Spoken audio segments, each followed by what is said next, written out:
Good to see you guys. So today on BKRsport, we're going to have a little bit of a sit down. We're just going to have a bit of a chat about what's kind of going on in the sport of rugby league at the moment. I thought it'd be good to kind of just voice my opinion about what we obviously saw over the weekend and what my thoughts are of it, because obviously it is quite a interesting topic to talk about with all these sin bins and send-offs and the way the games were actually played on the weekend, which is completely and utterly different to what I've grown up with. You know, we've always grown up with this rugby league is a hard nut game full of tough guys who really grind in and go hard and just smack each other around. And we do understand that today is a little bit different to what the past was like, but in the same sense, it is very difficult to adjust to the way that the game is becoming and the way the game is really diversifying from its roots. In today's video, we're just going to be discussing literally my opinion. So this isn't speaking on behalf of NRL fans or even my fans or anyone really besides my own. This is just my thoughts, and I'd love you guys to comment below what your thoughts were of the weekend as well and what you think of the game right now, because I think it is very interesting to talk about, and it is something that is definitely impacting our game on a serious level, so it needs the voices to be heard. Okay, so firstly, obviously, Magic Round was on the weekend. Now, Magic Round is a fantastic idea, and I really do enjoy it. And I think pretty much I speak on behalf of every NRL fan here who say it is a really good idea, and we do want it to continue. The Magic Round is just such a fantastic experience because not only even at home do you feel like just everyone, all the community is together. You feel like the entire NRL community is literally with each other. Whether you're at the game or whether you're not at the game, everyone's watching. It just feels different to when you've got, a team in Cronulla or you've got a team in Brisbane, Gold Coast, down in Melbourne, over in New Zealand. It just feels different because you know that everyone is in this one place. And it's very enjoyable to watch that because you feel immersed in the action. So NRL, from myself to you, that's a very well done job, and we do enjoy it. And ideally, I think that 2 a year could honestly be good. One in Brisbane or one in Sydney, and then one in New Zealand, because New Zealand deserves it. Even if it's just next year, New Zealand deserves a Magic Round. But in the same sense, you also need one in Australia. So I wouldn't say no to one being in New Zealand and one being in Australia and maybe mixing it up in Australia. But we do obviously know it needs to be at a significant ground like a Suncorp or an ANZ. Don't think the MCG works, but obviously there is the option of Perth, but that is a very long way away. There is Adelaide and all that type of stuff. But obviously what I'm trying to say here is nothing is wrong with Magic Round. Please keep it. Please keep doing it because we all love it. Unless you're a Titans fan like me who didn't have a good weekend. No, it was a good weekend, but not a good result. Alrighty, so back to the main topic. The sin bins and send-offs. I have a bit of a contrasting opinion on this. It is a difficult one to talk about because I can understand both sides. I feel disrespected by the way it was dealt with and the way it was handled. I feel the community was somewhat disrespected by the way that Peter V'landys responded to the criticism.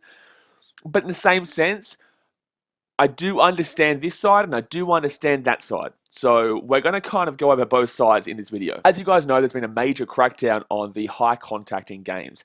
Now, I feel like this weekend has really opened the eyes to the average NRL fan or just NRL fans in general of how many tackles are actually connected with high. I think this has shown that you kind of skim over it in regular games because what we saw on the weekend was probably realistically similar to what we normally see every single week. Maybe a little bit over the top, but then again, I don't know. This genuinely could be something that we see every week, but you kind of skim past because you're so used to it. Our game is full of high tackles. It is. And with high tackles comes concussion, comes head injuries, i.e., let's go and have a look at Buddy Pappenhausen yesterday. That was a dirty, dirty, dirty shot by Philly Mayono. But the point remains, with high contact comes potential ramifications, health and injury-wise. And not only does that affect now, but it also affects the future. After the player has finished his career and it goes into his regular life, obviously, these do have impacts on your health long-term. So in regards to the NRL cracking down on this issue, I absolutely 100% agree. But to the extent that they do, I don't think so. I don't think that the extent of what they have done is the right move. And the reason being is because the fans didn't enjoy the games as much because it felt very gimmicky. It felt very gimmicky this week, and just ignoring the Magic Round factor, it felt like a Sevens product. And I love my Sevens rugby. Sevens, if you don't know, is the shorter version, the smaller version of rugby 15s, right? And they go, it's kind of similar-ish to a Magic Round where they all go to one stadium over the weekend and then just play all their games, and then the week after play all their games at another stadium, all that kind of jazz, right? That's what Sevens is. But ignoring that Magic Round factor, it felt like a dumbed down product to me. It really didn't feel like I was watching the rugby league that I have grown up with.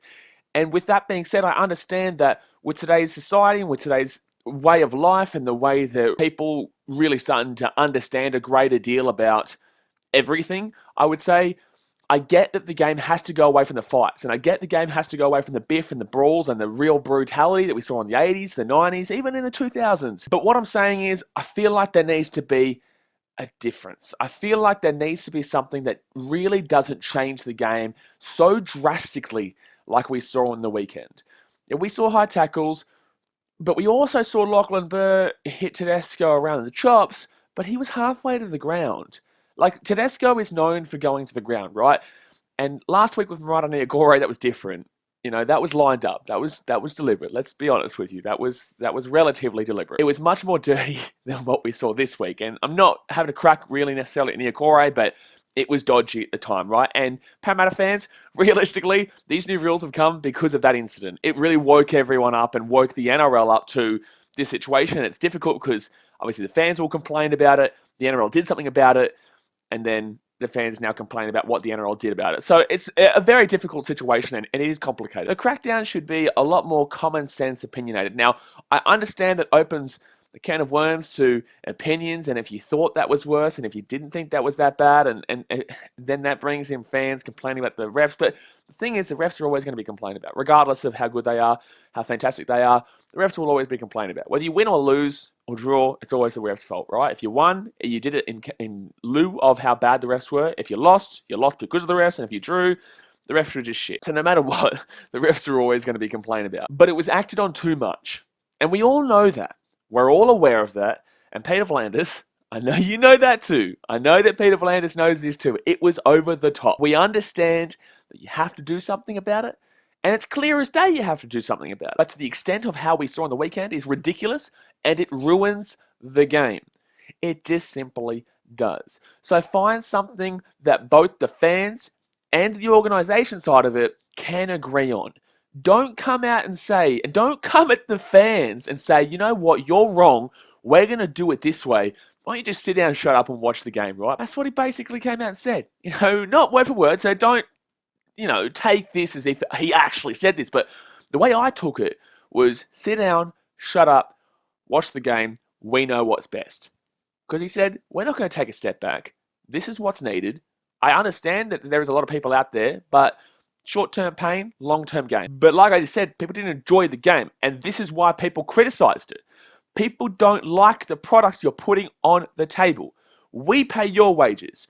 I don't physically give you the money, right? I'm not physically handing over the cash to you. I'm not the one depositing it into your bank account, Peter. But fans are the reason that you have a job in this industry. And fans are the reason that you are here. Now, Peter has done an unbelievable job for the game of rugby league. We can all say that 100%. He saved the game last year. He's done a fantastic job whilst being there. But this is a mess around. This is not the right way to go about it. Don't tell me how to feel about the game, right? If we tell you that we're feeling like this, and this is a very large majority, I would nearly say close to 90-95%. I actually haven't seen someone who has actually argued in favor of how severe the crackdown was, right? This is what we enjoy, and the reason why you have a job is because we enjoy this to the point where you can get the sponsorships, you can do this, you can do that, and that's how everyone gets paid. So don't come at the fans. The way I would have handled it would have been different. I would have said, look, I understand there is criticism of this. I understand that you guys aren't enjoying this. The fans aren't enjoying this as much as they normally would. But we still need to crack down on these head-high tackles, and we do need to think about player welfare and their health. So we're going to have to do a bit of a give and take. We're going to try and readjust and restructure this to make it better for not only the enjoyment, but also health and safety wise. But you need to know that we're still going to crack down on this, and there's still going to be implications for the amount of high shots that we do see. But I have heard you, we will listen, and we will do our best to adjust it. But the fans were upset and angry with how Peter V'landys responded. And that was my most a frustrating take, I guess. I was about to say annoying, but no, it's not annoying, it's frustrating. It's frustrating that someone that has had so much respect and so much love from the fans comes out and says, hey, listen, shush, we know what we're doing, and we're going to do this. Like, just accept it.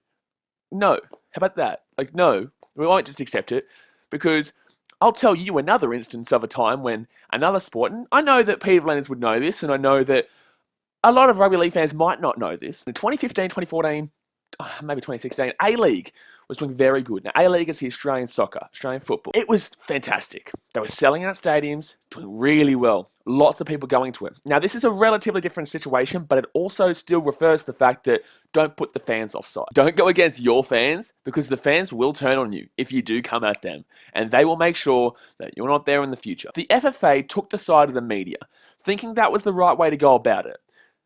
It wasn't. You know, by taking the side of the media, they went against the fans. The fans pay your wages, and the fans are the reason why the game keeps running. Yes, they went against the fans. They said the fans, basically, you're hooligans. You know, they accepted what the media was saying about hooliganism and all that type of shit when it wasn't anywhere close, but that's what the media drivel was directing it for, right? And the FFA took that stance and basically said, screw you. They basically said, screw you to the fans. And I ask you where the FFA is now. FFA's not there. It's gone. It's done. And the reason for that being, the fans left the game in droves. And I'm being honest here. NRL fans are always saying, oh man, I'm done with the game, I'm leaving the game. They don't leave the game. They're not leaving the game. They're still watching the game. It's just them saying things out of frustration. You know, sometimes people might be like, okay, I'm leaving the game and might leave. But that's one or two every so often, right? But with the A-League, it was droves. You look at where the A-League was in 2015, 2016, and then you look at it the coming years, and holy shit, that dropped off. Right? That dropped off completely. And look at it now. Brisbane Roar moved from Suncorp to Redcliffe. And still relatively show with the crowds there. You know, look at what the Wanderers and Sydney FC were doing years ago. Look at it now. It's still good, but that's more so down to the rivalry than it is the actual organisation. You know, Victory and City, everything's going downhill. Now it might come back up because it's really back in favour and back in support and back in leadership of the actual game itself, and not by an organisation that took the side of the opposition over the fans. And then I bring it back to the NRL and I say, don't put the fans offside. We love you, Peter Landers. We love the NRL. We love the organisation itself. Please stop adjusting things to such a severe extent that the fans don't enjoy the game they love so much, and then come out and say, you're wrong, we're going to do what we want, and that's it. And that's all I'm asking. I love the NRL and I always will. I'm never going to leave. I'm a Titans fan. I've witnessed some real horrible shit over the years. You know, I've had some real, seriously bad times with this sport.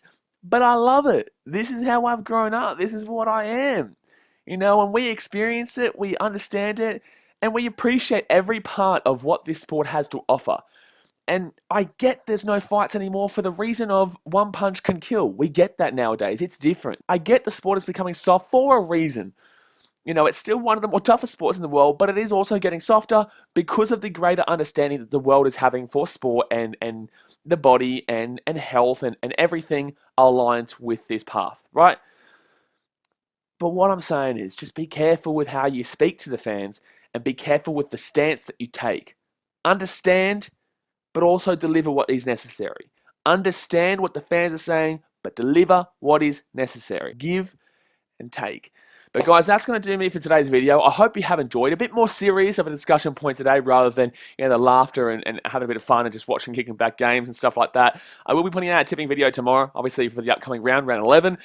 I do love this sport, man, and I'm just going to stand up for the fans, and I'm going to stand up for the sport, and I'm going to stand up for everything that I watch and I enjoy. Like I said, this video isn't on behalf of anyone but myself. This is just my opinion, and I want to see your opinion in the chat below. So comment below what your thoughts are. Do hit that thumbs up button if you did like this video. I do really appreciate it, obviously. And if you haven't subscribed yet, guys, we're very close to 10,000 subscribers. We're about 450 or so away now, which I really do appreciate, obviously, and I'll be giving away an NRL jersey to one of you guys, just like we did at 9,000. At 10,000, we'll give away another jersey to you guys. So obviously subscribe, hit that notification bell to get a notification every single time we upload. Don't forget, guys, live your passion. Don't let anybody tell you that you can't do something. I'll see you guys next time. Thanks for watching. Catch you later.